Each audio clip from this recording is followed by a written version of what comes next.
आता रिसेंटली तुम्ही रजत दलाल आणि राजवीर फिटनेसवर व्हिडिओ बनवला होता आणि तुम्ही त्यानंतर आणखी एक व्हिडिओ बनवला की त्यांनी तुम्हाला कॉल वगैरे केले व्हिडिओ डिलीट कर म्हणून, तर ते पूर्ण स्टोरी काय आहे?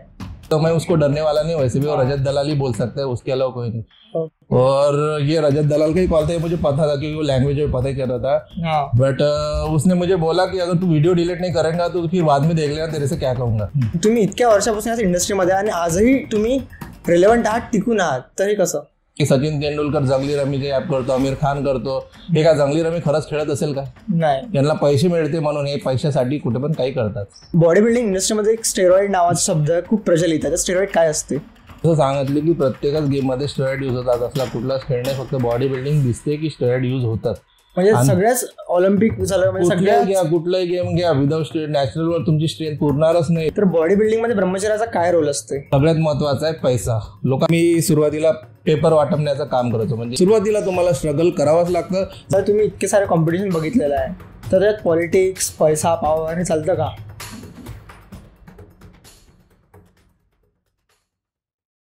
जय हिंद, जय महाराष्ट्र, जय शिवराय। तर आज आपली गेस्ट आहे, त्यांना तुम्ही बॉडी बिल्डर, इन्फ्लुएन्सर, यूज आयकॉनही म्हणू शकता, पण कोणी हे नाही बोलू शकणार की त्यांना हे सगळं नशिबाने मिळालेलं आहे। तर असे आजचे आपले गेस्ट विजय दादा। विजय दादा, स्वागत आहे तुमचं कनेक्टिंग डॉट्स। नमस्कार। कशा आहात तुम्ही? मी ते एकदम म्हणजे, तुम्ही सांगा कशा आहात? मी पण बढिया दादा, तुम्हाला भेटून आता। तर दादा, आज जिममध्ये जाणारा कोणताही मुलगा असेल तर त्याचं मोटिवेशन तुम्ही आहे। तुम्ही जेव्हा जिम सुरू केली तर तुमचं मोटिवेशन काय होतं आणि तुमचं बालपण कसं होतं? तसं पाहिलं तर माझं फॅमिली जे बॅकग्राऊंड आहे ते अतिशय म्हणजे आर्थिक परिस्थिती एकदम ढासळलेलं असं वातावरण आहे, बॅकग्राऊंड तर एकदम म्हणजे आपण त्याला म्हणू शकतो की गरीब घराचं जे कुटुंब असतं ना तसं आमचं बॅकग्राऊंड आहे। माझं जे मोटिवेशन होतं तर आधी मला बॉडी बिल्डिंगकडे जायचा हा माझा उद्देशच नव्हता, तर फक्त स्वतःची फिटनेस बनवणं, स्वतःला डेव्हलप करणं, म्हणजे जेणेकरून पर्सनॅलिटी चांगली दिसली पाहिजे, हा माझा उद्देश होता।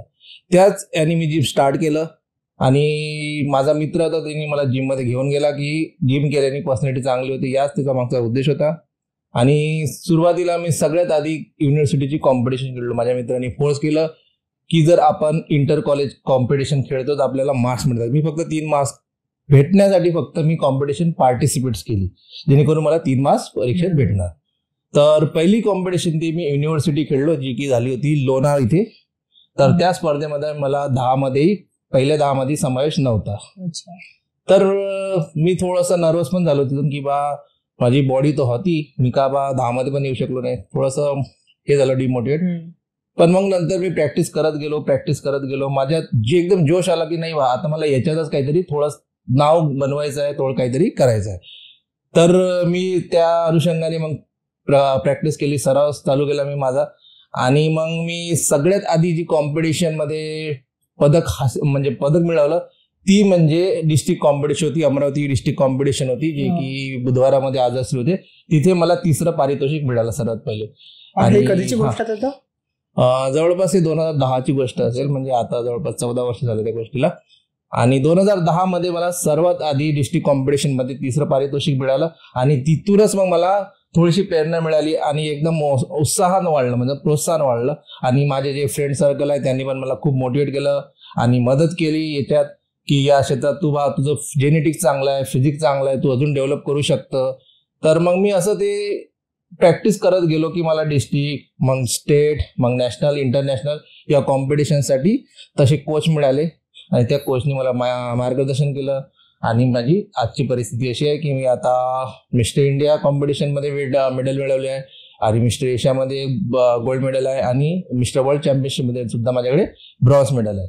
तर सुरुवातीला माझा असा उद्देश नव्हता, पण ते थोडं सुरुवातीला स्टार्ट करू माझा उद्देश आला की मला बॉडी बिल्डिंग मध्येच काहीतरी करायचं, जेणेकरून मी देशाचं नाव करू शकू आणि स्वतःचं नाव पण करू शकू। तुमच्या फॅमिलीचं रिएक्शन काय होतं मग तुम्ही या फील्डमध्ये आले तर?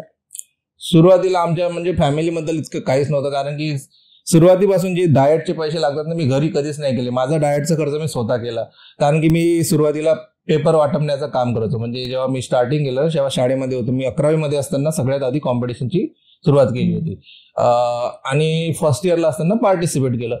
तर मी पेपर वाटायचं, म्हणजे स्वतःचा खर्च जो डाएटला लागतो, आता तुम्हाला माहिती आहे बॉडी बिल्डिंग हा एक्सपेन्सिव्ह गेम आहे, याच्यात खूप जास्त पैसा लागतो आपल्याला। तर खर्च कुठून काढायचा, तर स्वतः काहीतरी जॉब करायचा आणि डाएटसाठी पैसे आपले करायचे, म्हणजे जेणेकरून आपल्याला हे करायचं आहे तर आपल्याला स्वतः काहीतरी करावं लागेल, डॅडसाठी पैसे कमावं लागेल आणि स्वतःसाठी लावावं लागेल. तर घरच्यांचा मला उत्साह तेव्हा दिसला जेव्हा माझ्याकडे मेडल आलं. अच्छा. जेव्हा आपल्याला कॉम्पिटिशन मध्ये मेडल मिळते आणि आपलं न्यूजपेपर मध्ये नाव येते, टीव्हीवर आपलं न्यूज होते, तेव्हा आपल्या घरच्यांना खूप आनंद होतो आणि ते एकदम मोटिवेशन झाले. म्हणजे मला खूप मोटिवेट वाटलं की घरचे इतके खुश झाले, इतके आनंदी होते आणि मला पण सुद्धा आनंद झाला आणि माझ्या घरच्यांना पण खूप चांगलं वाटलं की आपला मुलगा बा इतकं नाव बनवतोय, आपल्या पेपरमध्ये नाव येते, न्यूजपेपरमध्ये येत आहे, तर त्यांना पण अभिमान वाटला त्या गोष्टीचा. तसं जर आपल्यात कॉन्फिडन्स दिसला तर घरचे साथ देतातच. बिलकुल बिलकुल. बघा, सुरुवातीला आपल्याला स्ट्रगल करावंच लागतं. कुठलंही जे यश येते सहजासहजी मिळतच नाही. सुरुवातीला तुम्हाला स्ट्रगल करावंच लागतं. जसं जसं तुम्हाला यश मिळतं, यशाची पायरी तुम्ही गाठतात, तसं तसं तुम्हाला सर्व सपोर्ट करणं स्टार्ट करतात. जसे तुम्हाला ब्रँड प्रमोट करतात, घरचे सुद्धा सपोर्ट करतात. जेव्हा जेव्हा तशी तुमची कंडिशन यश मिळत जातं, घरचे सुद्धा त्याला साथ देतात. तर तुम्ही लकवर भरोसा करता का? बघा, लक आणि आपली मेहनत, हार्डवर्क. लक आपला 20% समजा आणि 80% आपला हार्डवर्क. कधी कधी आपलं नशीब आपल्याला साथ देतं. एक्झाम्पल आपण देतो की बा आपल्याला आता कुठे बस स्टॉपवर उभा आहे, एक तास उभा आहे, 2 तास उभा आहे, गाडी येतच नाही. नशिबानं आपण विचार करतो ना, अचानक गाडी येऊन जाते. तर हे म्हणू शकतो पण योगायोगाने आली किंवा नशीब आलं. पण आपल्याला मेहनत तर करावीच लागेल ना. ते बस पकडण्यासाठी मेहनत करावी लागेल, म्हणजे चढावं लागेल, वाट पाहावं लागेल. हे आपलं हार्डवर्क आहे. माझं तर असं खूप लकवर भरोसा नाही आहे, पण मला असं वाटते की आपण एखादी गोष्ट मनापासून करायला चालू केली तर ऑटोमॅटिक समोरचे रस्ते खुलत जातात. तुमच्या केसमध्ये झालं का असं? हो, बरोबर आहे.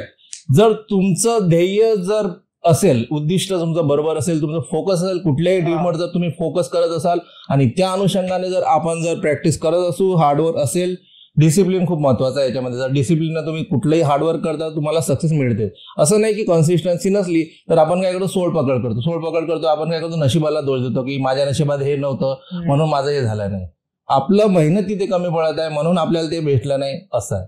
आपण जर कन्सिस्टन्सी आणि आपल्या डिसिप्लिननं जर ते हार्डवर्क केलं, जे आपल्याला पाहिजे आहे, फोकस ठेवा त्या ड्रीमवर आणि ते मिळवू शकता.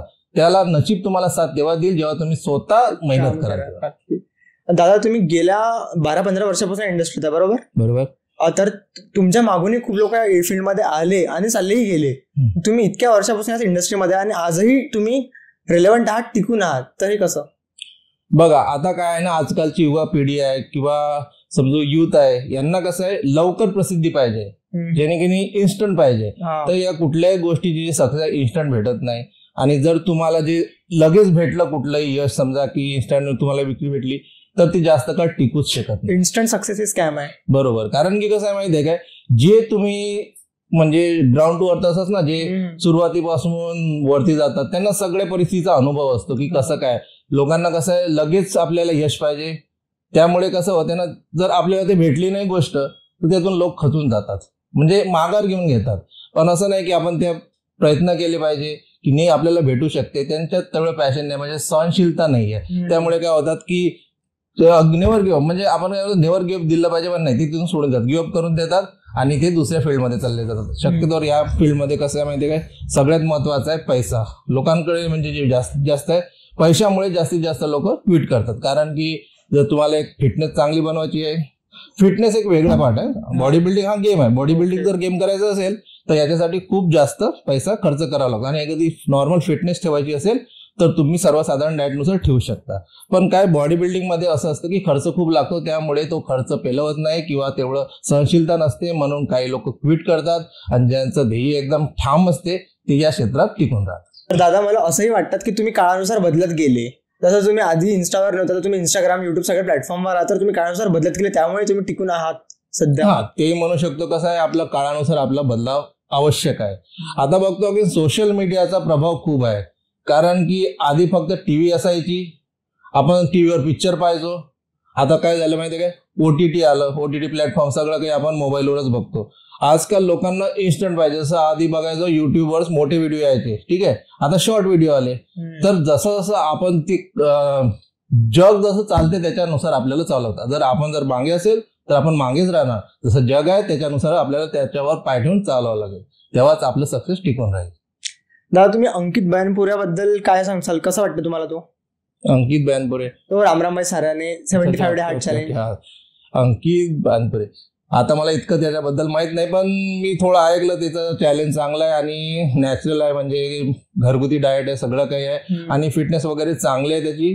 आणि जे युथ आहे त्यांना तो मोटिवेट करत आहे. तर एक चांगला त्याचा दृष्टिकोन आहे त्याच्या मागे, की जेणेकरून लोक जे हे करतात, नशा पाणी वगैरे करतात, त्याच्यापासून ते लत नाही लागली पाहिजे. तर फिटनेससाठी एक चांगलं आयकॉन आहे. तर चांगलं करताय, बढिया. अंकित बयानपुरे आहे, तो ब्रह्मचर्याबद्दल खूप बोलतो. तर बॉडी बिल्डिंग मध्ये ब्रह्मचर्याचा काय रोल असते? ब्रह्मचारीचा तसं बघितलं तर आपल्या लाईफमध्ये बॉडी बिल्डिंग वेगळं आहे, ठीक आहे, आणि ब्रह्मचारी वेगळं आहे.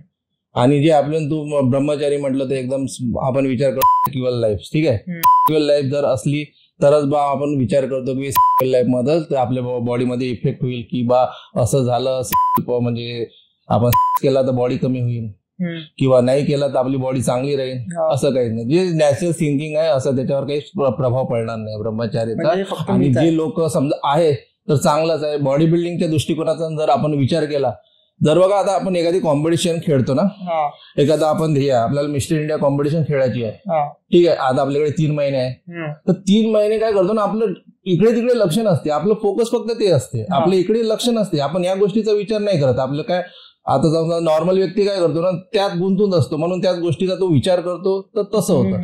पण एक बॉडी बिल्डरचं कसं असतं ना, आता 3 महिने 4 महिने तुम्हाला तर माहिती आहे की बॉडी बिल्डरचं सॉल्ट बंद असतो, त्याच्यानंतर कार्ब्स कमी होऊन जातात, प्रोटीन इंटेक वाढतं. तर ऑलरेडी त्याचं ड्रीम म्हणजे असतं ना, जे फोकस असते कॉम्पिटिशनकडे असते, त्याचं बाकी गोष्टीकडे लक्षच नसतं. त्याचं ड्रीम ते असतं, तिकडेच फोकस करतो, तर बाकी गोष्टीकडे लक्षच नसतं त्याचं.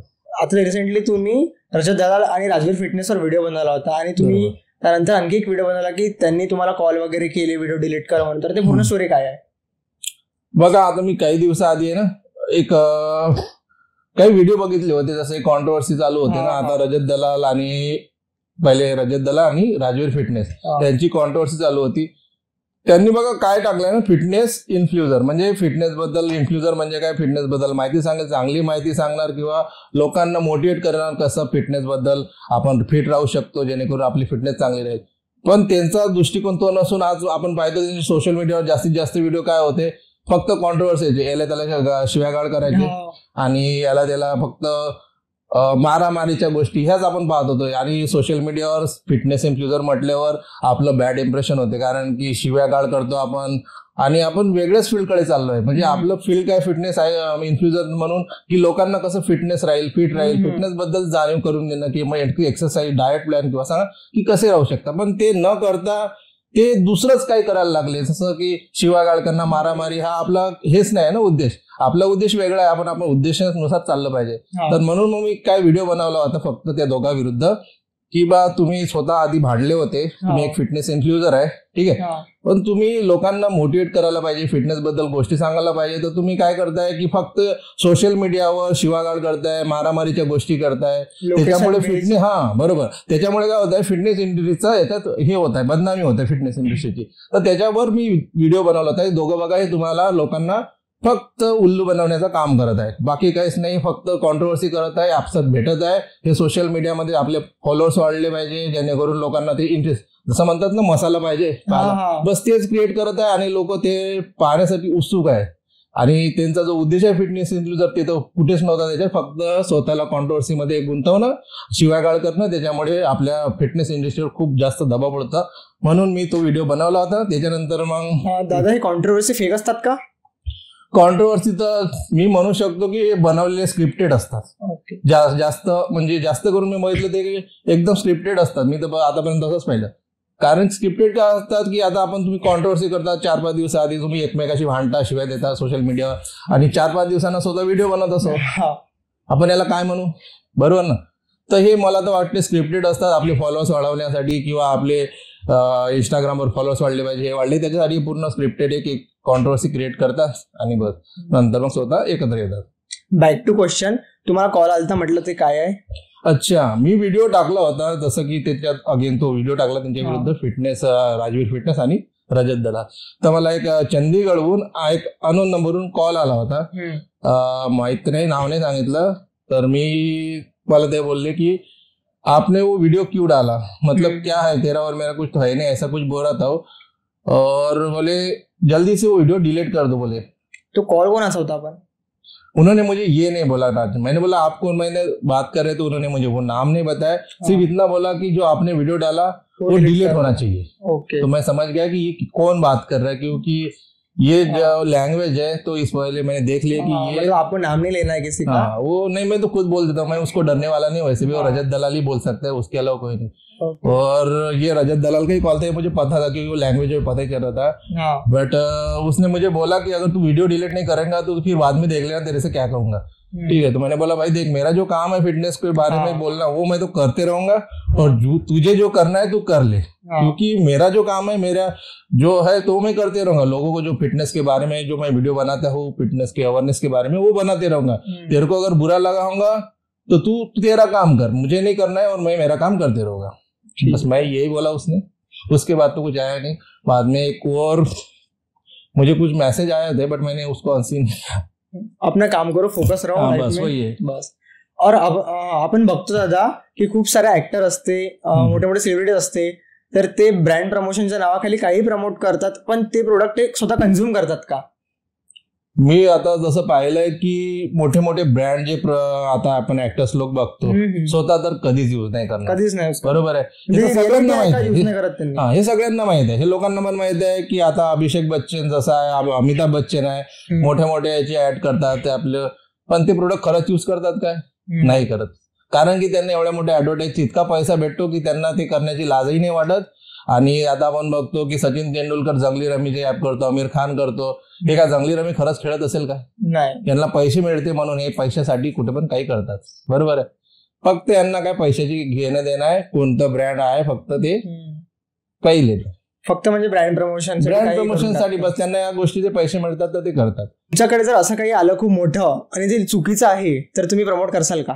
बघा, मी आधी आहे ना सुरुवातीला काय करतो ना, जे मला आवडलं तेच प्रमोट करतो. आता मी समजा आता Q&T ब्रँडचं प्रमोशन करत आहे, मी ऑलरेडी ते प्रोडक्ट युज केले होते, मला त्याचा रिझल्ट होता. जसं याच्या आधी ॲझिडिसचं केलं होतं, ठीक आहे. ॲझिडिसचे मी आधी प्रोडक्ट युज केले, त्यानंतरच मी त्याचं कोलॅबरेशन एक्सेप्ट केलं. आणि मी कुठल्याही ब्रँडचं कोलॅबरेशन सहजासहजी करतच नाही जोपर्यंत की जे मला आवडत नाही. मला जर पटलं तरच मी ते कोलॅबरेशन करेल किंवा त्या ब्रँडशी जोडेल. कारण की कसं आहे, मला पाहून लोक ते मी घेत असेल तर मला पाहून लोक घेतात ना, बरोबर ना. तर मी जर चुकीचं करणार तर लोकांकडे चुकीचा मेसेज जाईल आणि लोकांकडे चुकीचं प्रोडक्ट जाईल ना. त्याच्यामुळे मला जे स्वतः आधी युज करावं लागेल, मला जर चांगलं वाटेल तर मी त्या ब्रँडशी जुळून जाईल. इन्फ्लुएन्सर आजच्या काळात अशा व्यक्तीला म्हणतात जे स्वतः युज करतात ते आपल्याला प्रमोट करा, जे की नाही पान मसाला गुटखा झाला असं काही चुकीचं प्रमोट करा. बरोबर, ते तर आपण, मी पान गुटखा याच्या आधी मला सांगतो की मला एका बिअरची ऍड आली होती, पण मी डायरेक्ट म्हटलं की मला नाही करायचे. ते मला त्याचे 4-5 लाख रुपये द्यायला तयार होते, पण मी ते करणारच नव्हतं. म्हटलं माझं फिटनेसचं हे मी हे प्रमोट करूच शकणार नाही, तर मी तशा गोष्टीला प्रमोट करतच नाही. खूप हिंमत लागते दादा इतक्या पैशाला नाही म्हटलं तर तुमच्यासाठी थँक्यू. आणि कसं आहे माहिती आहे काय, आपण पैशाचा विचार केला आणि आपले जे फॅन्स आहे, फ्रेंड्स आहे, जे आपले सोशल मीडियावर लोक आहेत, त्यांना काय वाटेल का आपण आपण हे सांगू की बिअर पिण्याची बॉडी वाढते, ह्या चुकीचा मेसेज आहे ना. कारण की आपण जे करू ते लोक करतात ना, बरोबर आहे. तर त्यामुळे आपण या गोष्टीला नाही घेत. बॅक टू द टॉपिक दादा, बॉडी बिल्डिंग इंडस्ट्रीमध्ये एक स्टेरॉइड नावाचा शब्द खूप प्रचलित आहे. स्टेरॉइड काय असते? बघ, जर मी आधीच तुम्हाला सांगितलं, फिटनेस ठेवणं आणि बॉडी बिल्डिंग हा एक खेळ आहे, ठीक आहे. आपल्याला जर फिटनेस ठेवायची असेल तर स्टेरॉइडचा वापर कधीच करू नये. सरळ सांगतो, फिटनेस करायची असेल तर स्टेरॉइड कधीच युज करू नका, इट इज नॉट सेफ, ठीक आहे. जर तुम्हाला स्टेरॉइड युज करणं, आता बघा बॉडी बिल्डिंग मध्ये स्टेरॉइड युज होते, फक्त माहिती आहे की फक्त बॉडी बिल्डिंग मध्येच होते, पण प्रत्येक खेळामध्ये स्टेरॉइड हा युज होतो हे आपल्याला माहित नाही. पण बॉडी बिल्डिंग मध्ये स्टेरॉइड युज होत असेच फक्त माहिती आहे की बॉडी बनवण्यासाठी वेगवेगळ्या प्रकारचे स्टेरॉइड घेतले जातात. कशामुळे माहिती की हे सोशल मीडियावर व्हिडिओ येतात, कोणी हे करतात की हे आता डायरेक्ट लोक बनवतात. आधी असं नव्हतं की आता लोक इंजेक्शन घेतात ना, टॅबलेट घेतात ना, व्हिडिओ बनवतात म्हणून म्हणतात की लोक बॉडी बनवण्यासाठी इंजेक्शन स्टेरॉइड घेतात. पण जे बॉडी बिल्डिंग गेम आहे ना, बॉडी बिल्डिंग गेम मध्ये जे स्टेरॉइड असतात याचं ज्याला म्हणतात PED, म्हणजे की परफॉर्मन्स इन्हॅन्समेंट ड्रग्स. म्हणजे आपलं परफॉर्मन्स वाढवण्यासाठी जे स्टेरॉइड वगैरे घेतले जातात हे प्रॉपर कोचेस असतात, त्यांच्या मार्गदर्शनाखाली घेतात.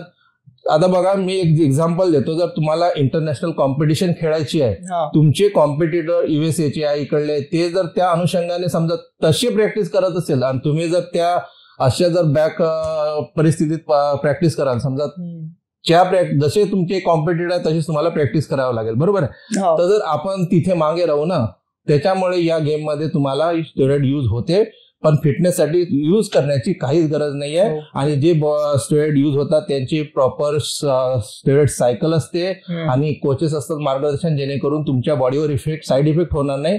आणि त्याचे कोर्सेस असतात, ते तुम्ही जर प्रॉपर कोच कडून केले तरच ते चांगले आहे. नाही तर आजकाल तर कोणी पण येते, माहितीये का, स्टेरॉइड सेफ आहे का? पण स्टेरॉइड कुठली सेफ नाहीये, स्टेरॉइड कुठलं सेफ नाही, ठीक आहे. Steroid not safe. स्टेरॉइड फक्त बॉडी बिल्डिंग मध्ये यासाठी यूज होते की आता बघा की बॉडी बिल्डिंग मध्ये जर आपण बघितलं तर खेळ आहे, इंटरनॅशनल सारखे कॉम्पिटिशन असतात, तर त्या आपल्याला प्रॅक्टिस करावं लागते. म्हणून आपल्याला कोचेस असतात, ते बरोबर मार्गदर्शन करतात, त्यात प्रिकॉशन घेतले जातात. आणि मग फक्त स्टेरॉइड म्हणजे असं नाही की फक्त इंजेक्शन, त्याची प्रॉपर सायकल असतात, कशी किती घ्यायचे आणि कशा घ्यावं लागते, हे सगळे तुम्हाला जे कोच असतील ना ते बरोबर सांगते.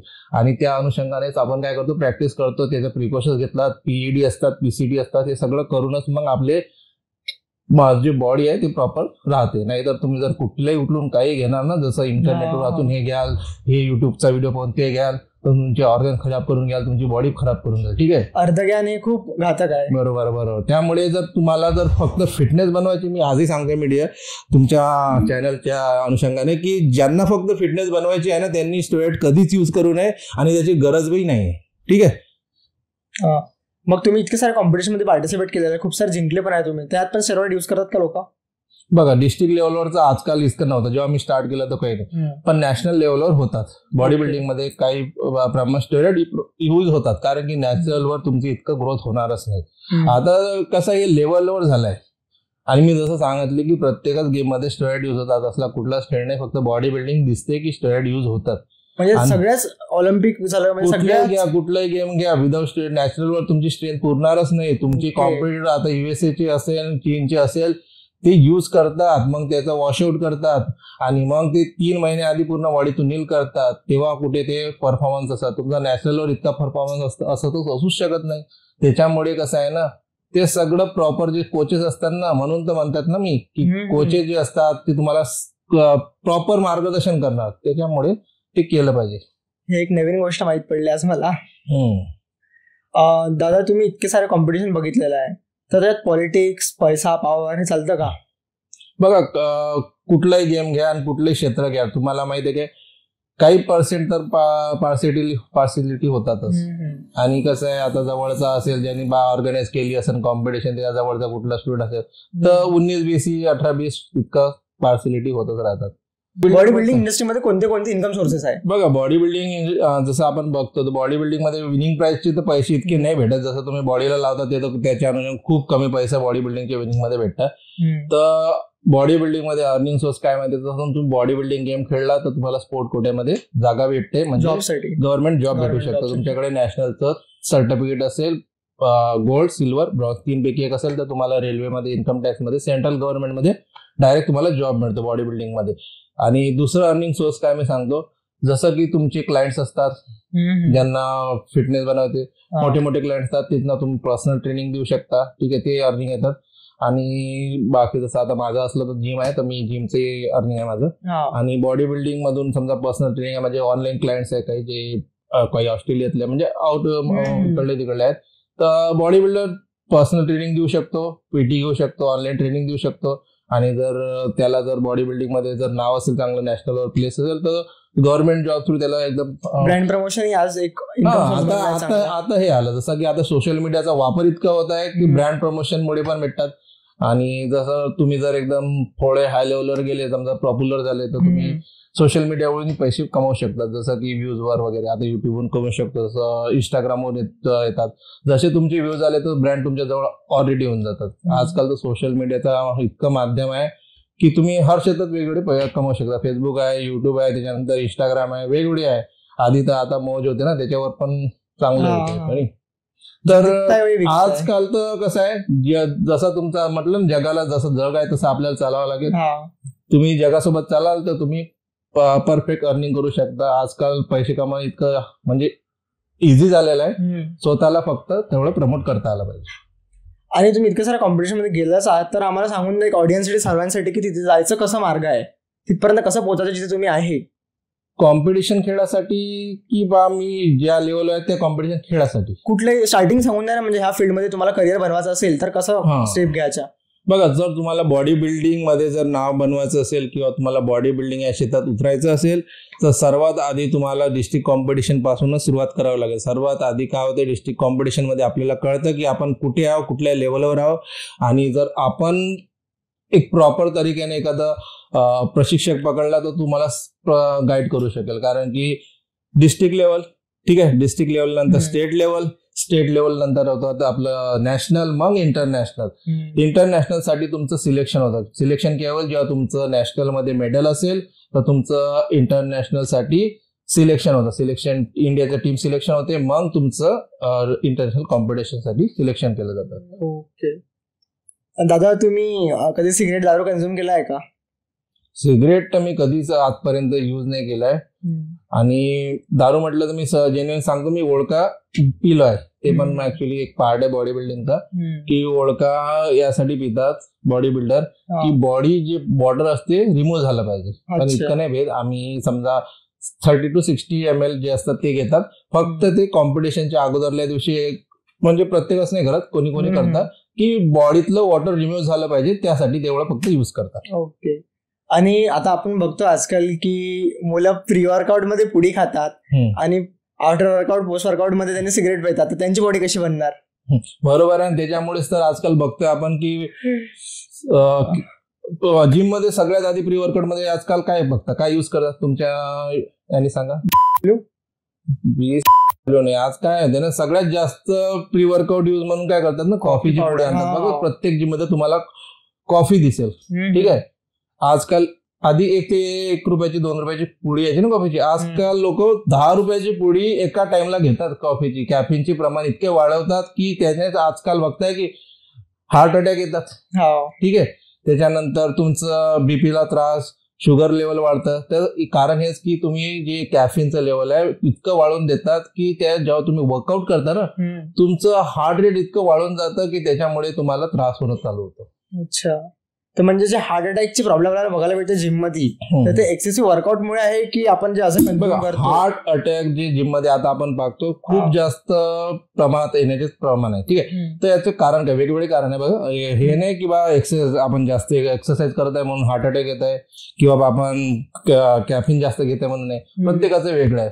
तर नॉर्मली जर कारण बघितलं ना, तर जे आहे आपण बघितले सिद्धार्थ शुक्ला झाला आणि तो एक साऊथ ऍक्टर आहे, जिम मध्ये एक हार्ट अटॅकने हे झालं ते. तर त्याच्या मागं असं होतं की त्यांचा बीपीचा त्रास होता. दुसरं शुगर असतं. ज्यांना डायबिटीज आणि शुगर बीपीचा प्रॉब्लेम असतात त्यांना काय होतं ना, जेव्हा आपण एक्सरसाइज करतो ना तेव्हा काय होतं की हार्ट जास्त पंप होतं. जेव्हा आपण कार्डिओ एक्सरसाइज, त्यांना आधीच अशी बॉडी आपल्याला हे देऊन देते की इंडिकेशन की आता तुमचं हे वाढतंय. आणि ज्यांना बीपी आणि शुगरचा त्रास असतात, जे एक्सरसाइज करतात तेव्हा हार्ट पंप होतं ना, आपलं हार्ट रेट वाढून जातं. आणि जे आपल्या वेन्स असतात ना, ज्यांना डायबिटीज आणि बीपीचा त्रास असतात ते खूप छोट्या होऊन जातात, जे की आपल्या हार्टमध्ये ब्लड सर्क्युलेशनचं काम करत ना. अशा वेळेस मग काय होतं, ज्यांना बीपी आणि डायबिटीजचा त्रास असते अशा पेशंटला ते रक्तपुरवठा होतच नाही. कारण की एक्सेस याच्यामुळे हार्ट रेट वाढतो, त्याच्यामुळे जे ब्लड फ्लोईंग होतं ना ते फास्ट होऊन जातं. तर जे वेन्स असतात ना, रक्तवाहिन्या, त्या छोट्या असल्यामुळे ते रक्त त्यावेळेस मग पोहोचतच नाही, त्यामुळे हार्ट अटॅक येण्याचे चान्सेस जास्त होऊन जातात. आणि जे लोक प्री वर्कआउट मध्ये पुडी खातात आणि पोस्ट वर्कआउट मध्ये सिगरेट पितात, त्यांना काय सजेशन देसाल तुम्ही? सजेशन आता मी तुम्हाला हेच सांगितलं की जे आता तुम्ही प्री वर्कआउट मध्ये कॅफिन घेता, आता हे पण आहे की जास्त कॅफिन घेतल्याने पण हार्ट अटॅक येते, माहिती आहे. आणि स्मोकिंग, जे ड्रिंकिंग करतात यांनी सुद्धा, स्मोकिंग याने तुम्हाला बघताय की दम जास्त लवकर लागून जातो. त्याचं कारण काय माहिती आहे काय, तुमचं जे ऑक्सिजन असतं ना, जेव्हा तुम्ही जिम करता, सिगरेट पिऊन जिम करता की सिगरेट पिणारे जे व्यक्ती ना, त्यांचा बघा ऑक्सिजन लेवल खूप कमी होऊन जातं, ठीक आहे. ऑक्सिजन लेवल जर कमी झालं तुमच्या बॉडीतलं तर तुमचा हार्ट रेट वाढतो आणि तुमचा रक्तपुरवठा आहे ना, जे ब्लड सर्क्युलेशन ते हार्ट पर्यंत पोहोचत नाही, त्यात हार्ट अटॅक येण्याचे चान्सेस खूप असतात. जे फक्त ते पेशंट नाही की बीपी वाले, डायबिटीज, त्या लोकांना सुद्धा असतात जे जास्त ड्रिंक करतात, स्मोकिंग करतात आणि जास्त कॅफिनचे प्रमाण. आजकाल माहिती आहे का, जास्तीत जास्त लोक प्री वर्कआउट यूज करतात. आधी काय करायचं ना, प्री वर्कआउट यायचं ना, आता प्री वर्कआउट असते त्यात L-Beta-9, कॅफिन आणि सिट्रोलिन हे बरोबर प्रमाणात होते की माणसाला जितके बॉडीची गरज आहे तेवढंच बनवतात. पण आजकाल लोकांना प्री वर्कआउटची लत लागली आहे ना, ज्यांना म्हणतो ऍडिक्शन, त्यात जास्त प्रमाणात यूज केलेला आहे. त्याच्यामुळे काय होतं माहिती आहे, कॅफिन लेवल वाढतंय, आपलं ब्लड सर्क्युलेशन इतकं फास्ट होऊन जाते की जास्त एक्सेस खाल्ल्यामुळे पण त्यांनी हार्ट अटॅकचे चान्सेस येतात. आताच तुम्ही 2-3 वेळा बोलले की कॅफिन हे हार्मफुल आहे, मग कॅफिनचं अल्टरनेटिव्ह काय यूज करू शकतो आपण प्री वर्कआउट मध्ये? प्री वर्कआउट मध्ये कॅफिनच यूज करू शकतो असं नाहीये. आपल्याला प्री वर्कआउट मिल मध्ये कार्बोहायड्रेट्स पाहिजेत. जे आपलं ब्रेन असतं ना, ते स्टिम्युलेट करण्याचं काम फक्त कॉफी करते, जेणेकरून तुम्हाला एनर्जी इन्स्टंट आणि टेम्पररी तुम्ही यूज करता. पण जर तुमचं प्री वर्कआउट मिल मध्ये कार्बोहायड्रेट्स असेल आणि फायबर्स असेल तर तुमचं एनर्जी लॉंग काळपर्यंत टिकून राहतं. तर तुम्हाला प्री वर्कआउट मिल कधी खायचं असेल, ते वर्कआउटच्या 40 ते 45 मिनिटं आधी तुम्हाला कार्बोहायड्रेट मिल घेतलं तर तुमचं चांगलं वर्कआउट होईल. आणि कॅफिनने असं एनर्जी अचानक हाय होऊन जाते, तर आपल्याला एनर्जी डिप बघायला मिळते का? मग एनर्जेटिक बघा, तुम्हाला तसं काहीच जाणवणार नाही. एनर्जीसाठी तुम्ही ग्लुकोज यूज करू शकता. कॅफिनचं काम काय माहितीये काय, जेव्हा आपण कॅफिन घेतो सगळ्यात आधी आपल्याला ब्रेनवर ते काम करते आणि ब्रेनवरून सगळे फंक्शन आपल्या बॉडीचे करतात, जेणेकरून आपल्या थोडस एनर्जेटिक फील होते, कारण की आपल्या ब्रेनवरच सगळे कार्य निर्भर असतात. तर थोड्या वेळ पुरतच निर्भर करतात. दादा, तुम्ही मस्क्युलॅरिटीला रिप्रेझेंट करता, तुम्ही अल्फा मेलला रिप्रेझेंट करता. तर आजकाल अल्फा मेल म्हणजे आपण असं समजतो की घरी डॉमिनेट करणं किंवा मुलींवर हात उचलणं, आजकाल ही इमेज बनली अल्फा मेलची किंवा मस्क्युलिनिटीची. तर तुमचं काय विचार आहे याच्यावर? बघा, आता बॉडी बनवणं म्हणजे फक्त लोकांवर दाब टाकणं किंवा लोकांना, आता तो केस तर चालू होतं ना आता रजत दलाल, राजवीर फिटनेस, ते कॉन्ट्रोवर्सी म्हणजे लोकांना मारण्याचं हे उद्देश. बॉडी बिल्डर्स हा उद्देश कधीच नसतो. बॉडी बिल्डर सहसा कोणाला कधीच मारत नाही, कारण की त्याचा उद्देश फक्त कॉम्पिटिशन खेळणं आणि कॉम्पिटिशन मध्ये मेडल मिळवणं, पदक घेतलं, यांच्याकडे लक्ष असतं. त्या बॉडी बिल्डिंग फक्त शो साठी म्हणजे लोकांसाठी करत नाही. तो लोक चांगले म्हणून की बाबा लोकांना मारायचं आहे किंवा लोकांना जे म्हणजे आपल्यापेक्षा कमजोर त्या लोकांना मारायसाठी बॉडी बिल्डिंग नाही करत ना, ते फक्त त्यांच्या कॉम्पिटिशन पार्टिसिपेट करायचं आहे त्यासाठी करतात. आणखी मुलींवर हात उचलतात आजकाल काही, त्याच्यावर काय बोलतो तुम्ही? त्याच्यावर मी काय बोलू शकणार नाही, कारण की आता प्रत्येकाचा दृष्टिकोन वेगळ्या वेगळ्या, प्रत्येकाचं कोणी अग्रेसिव्ह असतात, कोणी शांत दिमागाचे असतात. अग्रेसिव्ह काय होतात, आता अग्रेसिव्ह आजकाल तर थोड्या थोड्या गोष्टीवर माहिती आहे, आपण बघतो की छोटे छोटे शुल्लक कारणावरही मर्डरसारखे प्रमाण वाढतात. आता 4-5 दिवस आधीचीच गोष्ट आहे, आणि हे जास्तीत जास्त प्रेम प्रकरणातून होतात, त्यातूनच जास्त. तर आपण तर हे सांगू की असं नाही झालं पाहिजे. बरोबर आहे. तर मी त्यांना हे सांगतो की असे जे आज इव्हेंट होत आहे यांना थांबवलं पाहिजे, आणि आपलं सुद्धा आहे की जनजागृती झाली पाहिजे की अशा लोकांना आपण थांबवलं पाहिजे. आता दादा, जसं मी एक कॉलेज स्टुडंटला रिप्रेझेंट करतो, तर माझ्यासारखे कॉलेज स्टुडंट जे असे थोडे स्किनी आहात, त्यांना तुम्ही हेल्दी बनवू शकता, काय सजेशन देसाल? बघा, आता जी खूप जेनेटिक ज्यांचं डाऊन असतं, जसं की आता तुझ्यासारखा समजा स्लीप पातळ आहे, वेट वाढण्यासाठी खूप जास्त अवघड जातं, कारण की बॉडीला जेवढा डायजेस्ट होणं, डायजेस्ट सिस्टीम मेटाबॉलिझम तितकं फास्ट नसतं. तर जितकं तुम्ही कॅलरीज जास्त इंटेक फूड कराल, वेट वाढवणं म्हणजे कॅलरीजची प्रमाण वाढवणं. बॉडी हाय कॅलरीज फूड जेव्हा तुम्ही इंटेक कराल तर ऑटोमॅटिक तुमचं वेट वाढणं चालू होईल.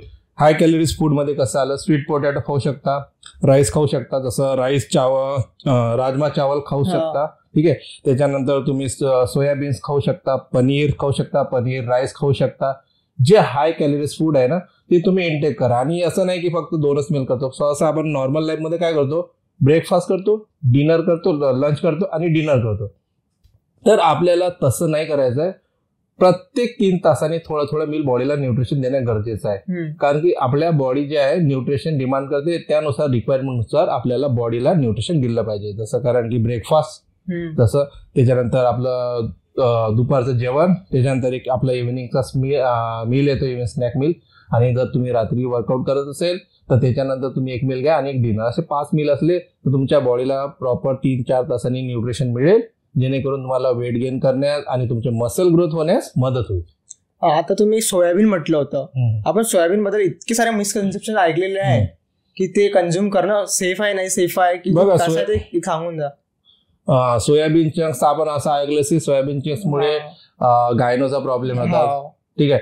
सोयाबीनचं तुम्ही 100 ग्रॅम सोयाबीन चंक्स खाल, तुम्हाला 24 ग्राम प्रोटीन मिळेल, पण जास्त प्रमाणात नाही. त्याची क्वांटिटी तुमची प्रमाणित असली पाहिजे. बॅक टू द पॉइंट दादा, की आपण बघतो स्कूल बॉयज झाले, छोटे मुलं असतात, त्यांनी जिममध्ये जाताना त्यांची हाईट थांबते किंवा नाही थांबते, आपल्याला क्लिअरिटी एक पाहिजे त्याच्यावर. अच्छा, कॉमनली जर आज बघतो की लोकांमध्ये असं एक आहे की बा जिम गेल्याने की हाईट थांबते, हा एक मिसकन्सेप्शन आहे. तर आपण एक याला क्लिअर करू. आज बघा, हाईट आपलं असते एक जेनेटिक्स, आपल्या आई वडिलांची जितकी हाईट असते तितकी वाढते. एक तर जेनेटिक्स त्याला एक हे असतात लॉजिक. दुसरं आहे की आपण हाईट वाढवू पण शकतो एक प्रॉपर एजमध्ये असताना. जसं आपण 15 ते 18चे जे एज असतं ना, या दरम्यान आपण जर हाईट वाढवण्यासाठी जर प्रॉपर एक्सरसाइज केली, जसं की खूप एक्सरसाइज आहे ज्या हाईट वाढवण्यासाठी. एक्झाम्पल देतो, स्विमिंग, जम्पिंग आणि प्लँक सारखे आणि सायकलिंग, या 4 एक्सरसाइज तुम्हाला हाईट ग्रोथ करण्यात खूप मदत करतात. आणि फक्त एक्सरसाइज नाही, त्यानुसार तुमचं असं न्यूट्रिशन पण असलं पाहिजे.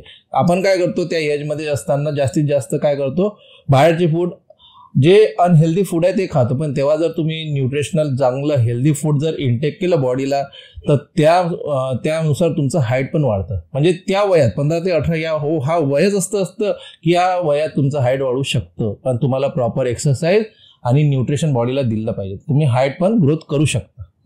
मग दादा, एक परफेक्ट एज काय जिम जॉईन करायची? परफेक्ट एज म्हटलं तर बघा, आजकाल जर फिटनेस बघितलं तर आज आपण बघतो की 15-16 वर्षाचे लोक पण, मुलं सुद्धा जिम करतात. तर जिम जॉईन करणं आणि व्यायाम करणं यात फरक आहे. व्यायाम आपण घरी पण करू शकतो. जसं मी आता स्टार्ट केलं होतं ना, मी तर जेव्हा 9वी-10वीत होतो तेव्हापासून मी घरी व्यायाम करत होतो. तर जिम जॉईन करायचं असेल तर प्रॉपर जसं मसल एक्सरसाइज, तर 16 ते 17 वर्ष पकडून घ्या की 16 वर्षापासून आपण तर जिम जॉईन करू शकतो. कारण की तेव्हा आपल्या मसल ग्रोथ होणं स्टार्ट होतात. आणि जर जे शाळेतले मुलं म्हणतात, जसं ज्यांना याचा म्हणजे हॅबिट असते किंवा आपण काय म्हणतो त्याला, कोणता शब्द यूज करतो, की आवड असते त्यात, ते पाहून त्यात तशी बनण्याची हे असते, इच्छा असते. जसं आपण WWE मध्ये असे बॉडी असतात, बॉडीवाले चांगले तगडे तुगडे, तर लहान मुलांना खूप आकर्षित करतात ती गोष्ट. तर त्यांना असं वाटतं की आपण पण तसं बनलं पाहिजे. पण तसा ते शाळेतल्या मुलांना फक्त ते खेळण्या याच्यावरच भर दिला पाहिजे. कारण की ते त्यांचं वयच खेळायचं असतं, त्यांची एक्सरसाइज तशीच होऊन जाते, खेळण्यातच एक्सरसाइज होऊन जाते. तर त्यांना खेळण्यातच लक्ष दिलं पाहिजे, जिमकडे लक्ष नाही दिलं पाहिजे. जिम हा प्रकार आहे तो 16-17 वर्षांचा. जसं तुम्हाला मसल बिल्ड करायचं आहे तर 16 ते 17 या वयात म्हणजे तुम्ही जिम जॉईन केलं पाहिजे. दादा, एक टॉपिकच्या बाहेरचा क्वेश्चन, तुम्ही कधी रडला आहात का? इमोशनली खूपदा रडलाय. जसं की आता बघा, मी एक सांगतो, एक माझा एक इमोशनली मोमेंट जो होता, मी इंटरनॅशनल जेव्हा कॉम्पिटिशन खेळलो होतो, जे mister Asia body building competition झाली होती बँकॉक इथं, तर फर्स्ट टाइम मला तिथे भेटलं होतं सिल्वर मेडल. तर एकदम मी जे ॲटमॉस्फिअर होतं, जे आपल्या हाती इंडियाचा फ्लॅग आणि आपल्या इंडियाचा राष्ट्रगान सुरू, तेव्हा एकदम डोळ्यात अश्रू येतात. म्हणजे इमोशनली एकदम होऊन जातो माणूस. तेव्हा तुमच्या डोळ्यात आनंदाचे अश्रू म्हणा येतच होतं. म्हणजे अश्रू आले, रडणं डोळ्यात पाणी येणं, हे तुम्हाला इमोशनली अटॅच करतात कुठल्या गोष्टीला, तर येतच. तुम्ही जसं इतक्या साऱ्या कॉम्पिटिशनमध्ये पार्टिसिपेट केलेला आहात, तर तुम्ही खूप सारे जिंकलाय, पण काही ना काही आपण हारतो पण. तर तुम्ही मग सक्सेस आणि फेलियर सोबत कसं डील करता? बघा, प्रत्येक आपण सक्सेस होतो असं नाही होत.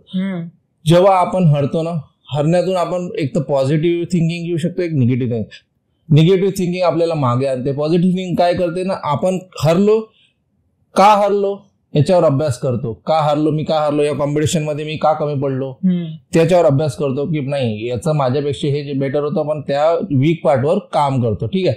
आणि चुकीमुळे आपण हे शिकतो की आपल्यात काय कमी आहे. हरणं म्हणजे असं नाही की आपण खूप कमी आहे किंवा आपण बेकार आहे, असं नाही. हरणं म्हणजे हरण्यातून आपण शिकतो. म्हणजे हरणं म्हणजे यशाचीच पहिली पायरी आहे तसं पाहिलं तर. हरण्यातून आपण शिकतो की आपण बेटर कसं होऊ शकतो, यापेक्षा बेटर, आणि आपल्या चुकांना आपण सुधारून यश गाठू शकतो. तर आपलं थिंकिंग आहे, पॉझिटिव्ह थिंकिंग ठेवली पाहिजे, जो म्हणजे अपयशातून यश गाठू शकतो. आणि कन्सिस्टन्सीचा रोल आहे का याच्यात सक्सेसफुल होण्यात? प्रत्येक गोष्टीत कन्सिस्टन्सी खूप इम्पॉर्टंट आहे. मेन फॅक्टर आहे कन्सिस्टन्सी. कुठलंही काम करा, जसं आपण अभ्यास करतो तर कन्सिस्टन्सी आपण जर करत असाल, जर आपल्याला UPSC MPSC क्रॅक करत असाल, तुम्ही कन्सिस्टन्सी 2 वर्ष 3 वर्ष कराल तरच तुम्हाला यश मिळेल. असं नाही की तुम्हाला 1 महिन्यातच यश मिळेल. तिथलं स्पोर्ट्स क्षेत्र घ्या किंवा कुठलेही बॉडी बिल्डिंग म्हणा, कुठल्याही क्षेत्रात तुम्हाला कन्सिस्टन्सी खूप महत्वाची आहे. कन्सिस्टन्सी, डिसिप्लिन आणि हार्डवर्क या तिन्हीचं कॉम्बिनेशन जेव्हा असेल तरच तुम्ही एक परफेक्ट अचीव करू शकता आणि सक्सेस मिळवू शकता. दादा, आजकाल आपण बघतो की असं आपण कुठे फेल झालो लोक खूप एक्स्ट्रीम स्टेप उचलतात, जसं टीनेजर तर खूप एक्स्ट्रीम स्टेप उचलतात, त्यांनी सुसाईड पण करतात. बरोबर. तर आपल्याला ती एजच तसं असते त्या लोकांना. जसं आता आपण ते मायनर एज म्हणतो की एकदम त्यांच्या मनाच्या विरुद्ध झालं. जसं आता आपण बघतो काही मुलं आहेत ज्या एज मधले ज्यांना इगो त्यांचं हर्ट होऊन जातं, तर असे पाऊल उचलतात मारामारीचे किंवा मुलींच्या प्रेमात ते उचलतात. काही लोक जसं एक्झाम मध्ये फेल झाले तर सारखे अटेम्प्ट करतात. तर अशा लोक आहेत त्यांचे मन एकदम स्थिर नसते की घरच्यांना घाबरतात, त्यांना कोणीच सांगत नाही, शेअर नाही करत. अशा वेळेस त्यांची जी मनाची स्थिती असते एकदम नाजूक असते, त्याच्याशी बोलण्याला शेअर करणारं कोणी नसते. अशा वेळेस तुमचा चांगला फ्रेंड त्याला शेअर करू शकला त्या गोष्टी, तर त्याच्यातून आपण ते वाचू शकतो. पॉझिटिव्हली आपण या पॉडकास्टच्या माध्यमातून मी त्या मुलांना एक मेसेज देतो की बघा, जसं सांगतो की तुम्ही जर कुठल्याही परीक्षेत किंवा एक्झाम मध्ये फेल झाले तर असं नाही की तुम्ही बेकार आहे की तुम्ही कुठेतरी कमी पडले. तुम्ही त्याच्यातून काहीतरी तुम्ही शिका आणि आपण त्यातून शिकू शकतो की आपली कुठली चूक आहे. हारण्यातूनच आपण जिंकण्याकडे दृष्टिकोन पाहू शकतो. तर तुम्ही एकच काम करा, पॉझिटिव्ह थिंकिंग ठेवा, स्वतःला म्हणजे पॉझिटिव्ह ठेवा, म्हणजे पॉझिटिव्ह राहाल. सरळ. तुमच्या मनात कधी आलता का सुसाईडचा विचार? माझ्या मनात कधीच सुसाईडचा विचार येतच नाही, कारण की प्रत्येकाच्या जीवनात कष्ट स्ट्रगल आहेच. आणि आपण बघतो सरळ की प्रत्येकच दिवस कष्टाचे नसतात आणि चांगले दिवस येतच राहतात. चांगले दिवस नंतर खराब दिवस येतात, खराब दिवसानंतर चांगले दिवस येतात. आणि खराब दिवस आपल्याला शिकवते की आपण काय चुकलो, ठीक आहे, आणि चांगले दिवस आपल्याला शिकवते की वाईट दिवसात आपण काय केलं. तर म्हणजे दोन्ही गोष्टी आहे जे आपल्या लाईफमध्ये होतच राहतात. पण आपण कधीच असं पाऊल नाही उचललं पाहिजे जे आपल्या घरच्यांना पण हे करू शकते. आणि असं विचार नाही केला पाहिजे की आपला स्वतःचा, घरच्यांचा पण विचार करून आपण आपलं पुढचं पाऊल उचललं पाहिजे आणि पॉझिटिव्ह थिंकिंग नेहमी ठेवली पाहिजे. बस. ज्याचं जेवढं मोठं नाव त्याची तेवढी मोठी स्ट्रगल आणि तेवढंच मोठं मग त्याच्या मागे फेलियर असते. बरोबर. आणि तुमच्या मागे एवढं फेलियर असू नये, म्हणजे फेलियर जहाजी गोष्ट आहे की तुम्ही इतके समोर गेले तर फेलियर असणारच आहे, तरी तुम्ही चांगल्याने डील करा. आताच तुम्ही सांगितलं कधी विचार नाही आला, तर असा माइंडसेट आपल्याला पाहिजे. हा बरोबर. कसं आहे, आपण त्याच्यासाठी एक मेडिटेशन चांगला उपाय आहे. मनाची स्थिरता असली पाहिजे. जोपर्यंत माणूस सुखी राहत नाही, मनाची स्थिरता असणं खूप आहे. तर या गोष्टीसाठी आपण स्पिरिच्युअली तेवढं स्ट्रॉंग असलं पाहिजे की मेंटली स्ट्रॉंग असणं खूप गरजेचं. आपलं सर्व ब्रेन आहे ते असं अस्थिर आहे. कुठलं कोणाचंही पाहतो आपण, मन अस्थिरच आहे, मन स्थिर राहतच नाही. प्रत्येकच्या डोक्यात आपण इथे बसलोय पण आपल्या डोक्यात वेगळेच विचार असतात. आपण आतलं बसलोय हेच विचार नाही, पण आपल्या मनात असंख्य विचार येत राहतात. पण अशा वेळेस आपण आपल्या मनाला स्थिर ठेवून चांगलं पॉझिटिव्ह थिंक ठेवलं पाहिजे, जेणेकरून आपल्याला पॉझिटिव्ह विचार येतील. आणि जसं की मेडिटेशन करू शकता, योगा करू शकता, त्याने तुमचं स्पिरिच्युअल शक्ती वाढते आणि ग्रोथ होईल आणि तुम्हाला मेंटली सुद्धा स्ट्रॉंग होईल. जसं की फिजिकली स्ट्रॉंग जितकं महत्वाचं तितकं मेंटली स्ट्रॉंग असणं पण महत्वाचं आहे. जेणेकरून दोन्ही गोष्टी असेल तर तुम्ही मेंटली आणि फिजिकली दोन्ही स्ट्रॉंग राहू शकता.